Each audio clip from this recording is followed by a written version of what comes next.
Hi everybody, my name is Christian Spring and I'll be your instructor this semester for IPT 286. This video is just to introduce me and the goals of the class so that you can kind of get your bearings here at the beginning of this semester. So first of all, my name is Christian, like the boy's name or the religion. My last name is Spring, like the season.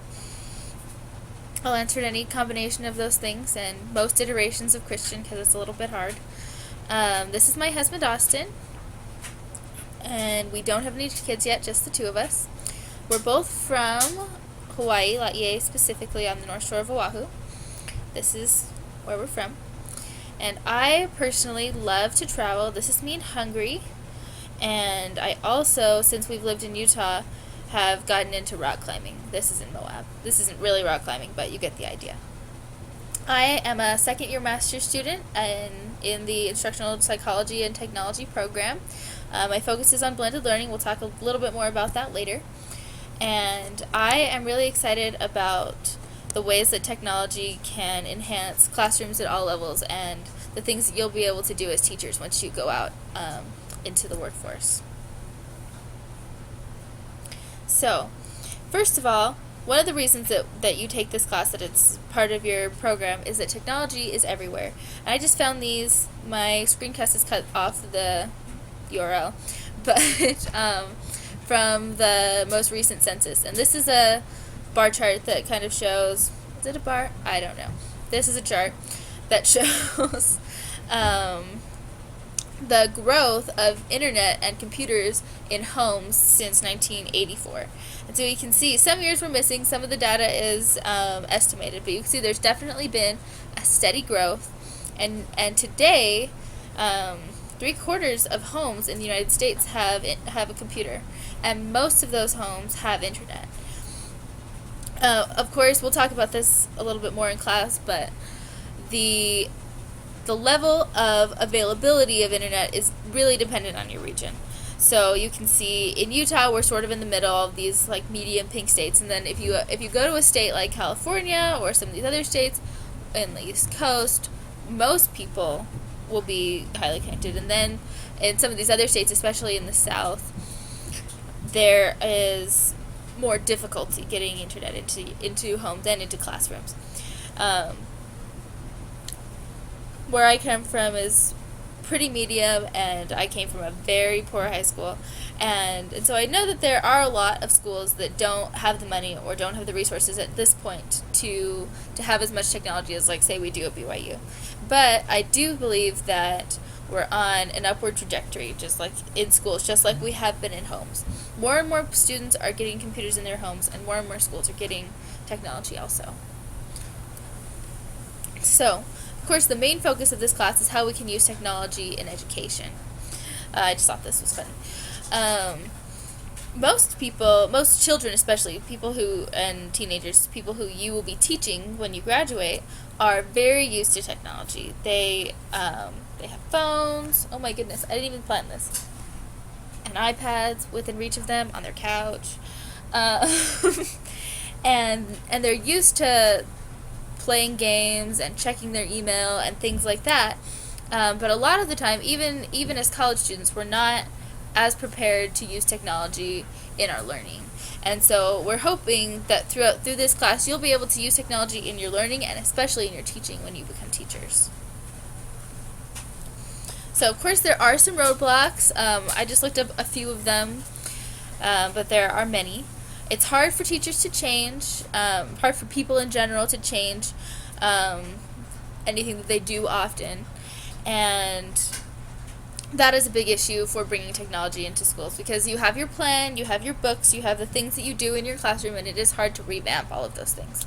Also, it's obviously pretty expensive to get a lot of these things. They are getting cheaper and cheaper, but they're still pretty expensive. Some parents feel like it's not a good idea, and that doesn't help. Also, you've probably noticed this in church or in your classes. If people have phones, you can just sit in your class, and you can text, and you can browse the internet, and especially teachers of lower grades don't want to deal with that. It's just really hard to keep focus even without things distracting students. And also there's time. There's not a lot of time in classrooms, as you know, And also, there's not a lot of time or money, as we talked about earlier, for training to teach teachers how to use these new technologies. So all of these things are kind of in the way, but at the same time, teachers like you are learning to use technology, and so as newer and newer teachers come in, as technology gets cheaper, as people get trained, there'll be more and more technology in schools, and we want you to be prepared for that. So one of the purposes of this class is digital literacy. It's not practical or feasible, as this person said, for everybody to know every technology. There are going to be plenty of technologies that all of you know more than me. Oh, look, I have an email. I can teach you how to do pop-ups. It's awesome. But the point is for you to be able to be comfortable with technology, to be able to pick out the technologies that are going to be useful to you in specific times and specific instances in your classes. So, again, the goals of this class: learn some technology skills that you can use in your class.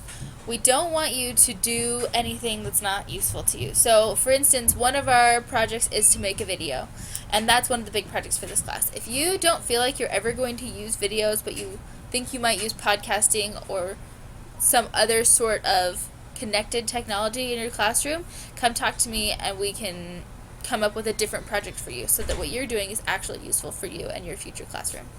We also will help you create a portfolio that you can take with you into your classroom and when you're job hunting. If you're looking for a job and your principal says, do you know how to do X? You can pull it up and say, yes, I do. This is what I did. And the main goals are to teach you how to learn new technologies. Most of the time, you'll notice this when I'm helping you, I don't know all the technologies. I know most of them that we're covering in this class fairly well because I need to teach you. But there are so many technologies that we're not going to get to, and some in this class that other teachers will be helping you with because I'm not as well versed in them. So you'll see me Googling around and clicking on different things and trying to figure out what to do. And we want to teach you how to do that, where to go for instruction. And also teach you to gain confidence in yourself so that you feel confident in your ability to learn new technologies.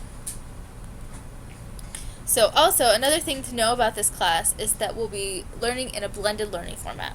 I'm really excited about blended learning. It is the topic of my master's research, and I think that it's great. So blended learning is the combination of online and face-to-face learning.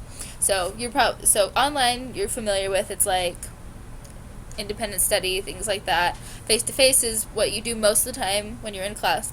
But in blended learning, we try to take the best things about online learning and face-to-face learning and put them together so that you can be in class to learn things that are best learned face-to-face and can learn at your own pace and at your own time with things that we think that you can learn on your own. We will, if you are a face-to-face person and need everything face-to-face, that's okay. We have on the weeks when class is online, I will be here in our room at the same time that we have class to help you with homework or questions or anything that you need help with. And also, just a note about the online weeks. Online is not a week that we don't have class. Online is a week that we don't meet in our classroom face-to-face. There are still things going on online, and I'll explain a little bit more about how to find those things later. So the most important thing to know about blended learning, especially if this is your first time, is that it's really important to stay on task. When you're not in class every week, and because this is just a 1-credit class, it can be really hard to keep track of everything that's going on.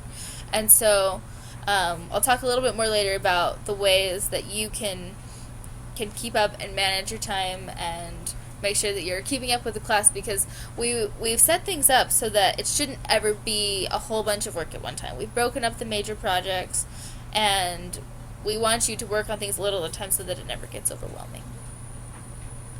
So these are a few key ideas that will help you be successful in our class. First of all, mastery learning. We want you to get good grades, but most importantly, we want you to learn, to be able to master the technologies. And so you can see the syllabus. We If you turn in an assignment on time and you do your best and it's still not quite where it needs to be, you can redo it essentially. Fix the things that are wrong for up to 90% of the credit. And we want you to do that because the point is not that you get however many points on your assignment. The point is that you can make a website or make a video or whatever it is that you need to do for your teaching later. Participation is important. We expect you to be in class on the days that we're in class face-to-face or participating online on the weeks that we are online. There are participation points at the end of the semester. It's important that you read and view all communications. A lot of the time when people get confused about how things are going or what's happening or when the assignments are, it's because they're not going on Canvas, they're not reading the emails. That's not good. This is really a simple, straightforward setup, and so there's no need for you to be confused or behind. If you ever have questions, feel free to email me. We'll talk about how to get in contact with me later. We do break up the assignments, and the best thing to do is to get help early. Often students will get overwhelmed by the idea of a project and they'll put it off, which this goes really well with don't procrastinate. And they'll put it off, and then at the very end they need a whole bunch of help, and there's just not time. Some of the projects just take a little more time, like the video assignment, for instance. You need to have a storyboard, and then you need to film, and then you need to put the video together. And to do that all in one day is quite an undertaking. So at the earliest hint of you having any confusion, please come to me, call me, email me, text me, whatever you need to do so that you can get help. And also, like I talked about before, customize the course. We want you to do this in a way that is useful to you. So please feel free to come and talk to me at any time if you feel like something isn't useful to you so we can make a change. Why did my cursor? Okay. Like I talked about before, staying on task is really important. Dr. West, who is the professor in charge of this course, has set up a Twitter feed, and you can text follow IPT 286 to 40404 to get reminders from Twitter. They come 2 days before the assignments are due in his class, and his assignments are due a day before ours, so they'll be 3 days before our assignments are due. In Canvas, you can change your settings to get weekly or daily updates. You can add assignments to your Google Calendar and have a reminder emailed to you. If you don't know how to make a Google Calendar, we'll be learning about that soon. Please read my emails and check in on Canvas to keep on top of what's going on. And it's also really important that you make sure that you're ready for online learning, especially if this is your first time. We don't have a textbook, but we do ask that you make sure that you have access to the internet, access to a computer, and that you have a webcam. The first assignments especially require a webcam.